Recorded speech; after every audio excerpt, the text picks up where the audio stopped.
Upo ka muna, makinig sa aking kwento tungkol sa bayan nating ginawa nilang laro. Inilubog sa kumunoy, takot ang naging pain. Ang ilan sa ating nilamon na ng dilim. Bawal lumabas, bawal pumasok sa eskwela.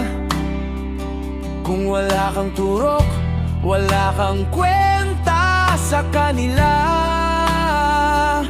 Pati sa trabaho at sa pamilihan, ang kalayaan natin unti-unti nilang tinatapakan. Pero hindi na kami papayag, ayaw na naming maniwala sa mga pangakong napako na sa amin ay nagpadala.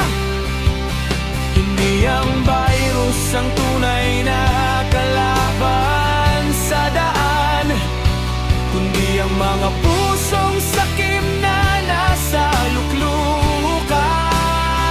Gising na tayo, kaibigan, huwag nang magbulag-bulagan. Sila ang tunay na virus na sumisira sa ating bayan.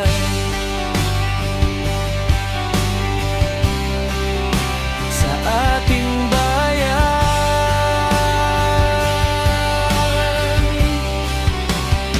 Sabi nila may virus daw na sa hangin ay kumakalat.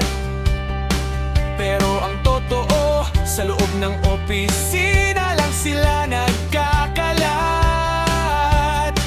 Malaking lamesa na papaligiran ng mga upuan, punong-puno ng mga taong pera lang ang alam.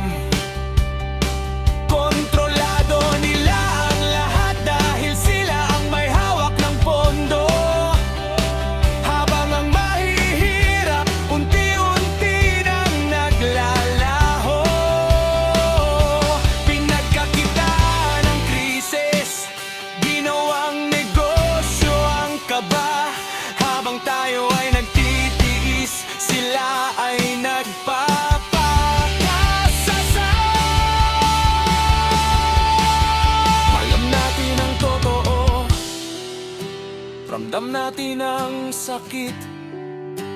Ang boses ng katotohanan hindi nyo na maiipit.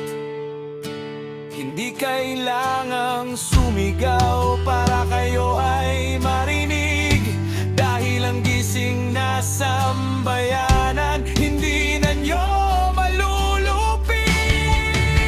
Hindi na kami papayag, ayaw na naming maniwala sa mga pangakong napako na sa amin ay nagpadala. Hindi ang virus ang tunay na kalaban sa daan, kundi ang mga pusong sakim na nasa luklukan.